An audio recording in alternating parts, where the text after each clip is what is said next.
Zombie Apocalypse Chapter 7, Dream Sequence 2 Delta at Bunker Charlie, Episode 1, 15 May 2021. They had acquired the unknown virus were enraged, violent, mindless zombies filled with savagery.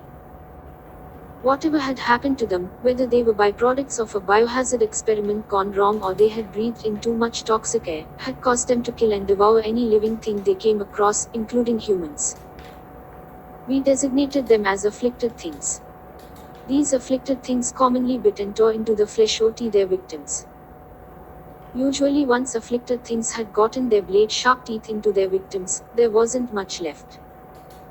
Afflicted things avoided human intestines.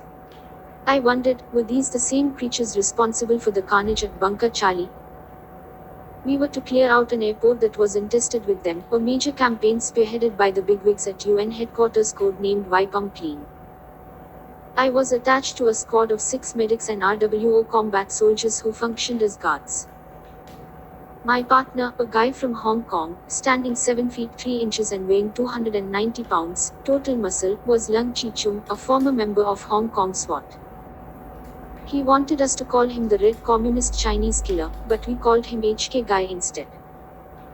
HK Guy had geared himself up for combat, intending to survive the zombie apocalypse. He carried a shotgun, a special ops AR-15, and 3 sidearms. He had far more combat experience than L. For that reason, I followed his lead.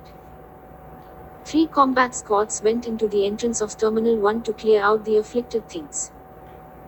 A host of other squads had been tasked with clearing out other parts of the airport.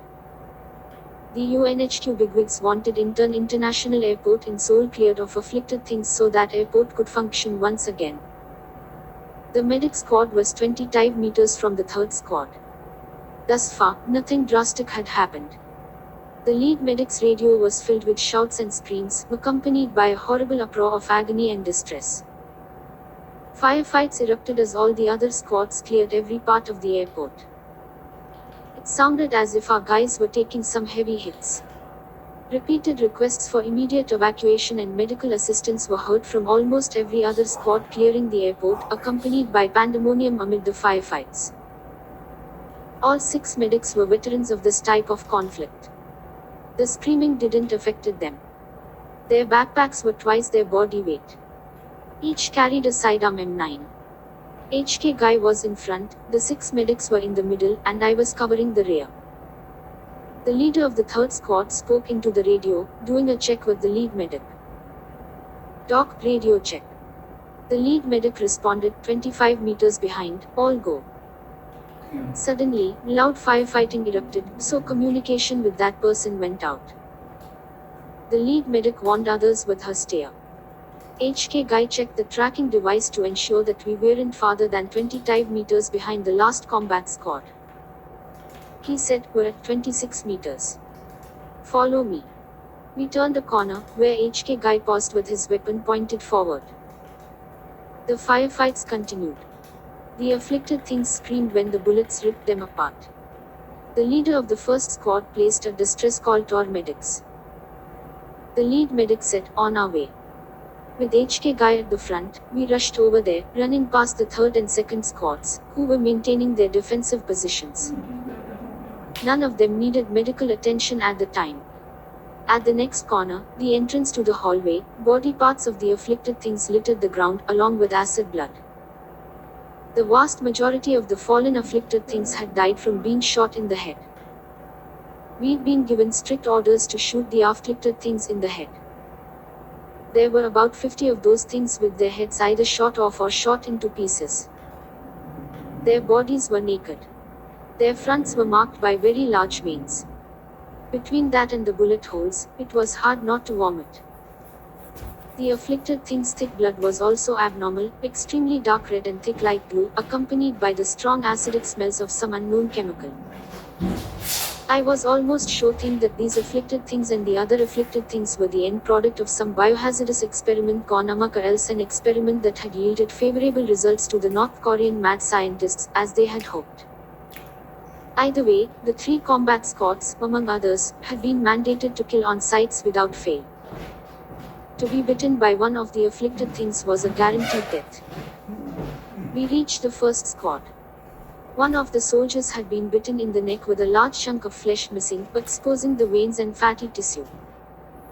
Those who were helping the soldier were extra careful not to touch her blood. The lead medic evaluated the soldier, then told everyone to get back. The soldier was dead, yet her body was twitching in every which direction. The lead medic signaled for HK Guy to shoot her in the head. The very moment HK Guy raised his shotgun to proceed, the leader of the first squad tackled him. The two began wrestling with the others watching. Both got back on their feet. The leader of the first squad yelled, "You're not shooting her head off." HK Guy pushed his opponent against a wall, wagging his finger in his face. The height of the first squad leader was about 5 feet 6 inches, and HK Guy was well over 7 feet 5 inches. Once the shorter guy realized that it would be useless to try to fight against his foe, he pulled out his sidearm and pointed it directly at HK Guy's face. The lead medic yelled, "Take your weapon away from his face, or you'll face court-martial." The leader of the first squad used his left hand to take out his second sidearm, which he pointed directly at the lead medic's head.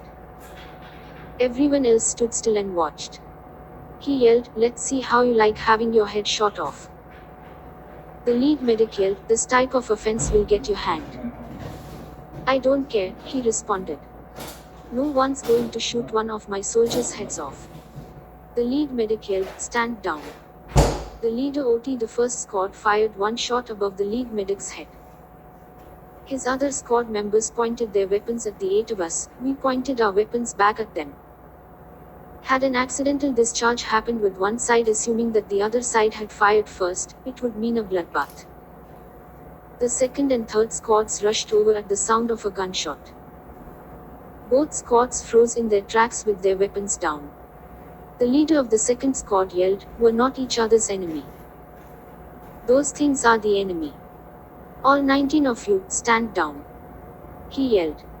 No one listened. Who would be the first to crack under the pressure? "All of you, stand down, or I'll personally escort every one of you to be court-martialed," the leader of the second squad warned. All 19 remained steadfast with their weapons raised.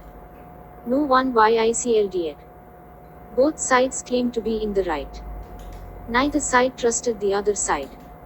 Soldiers from the second and third squads watched with wide open eyes, fearing an accidental discharge, which in turn would result in an all-out shootout.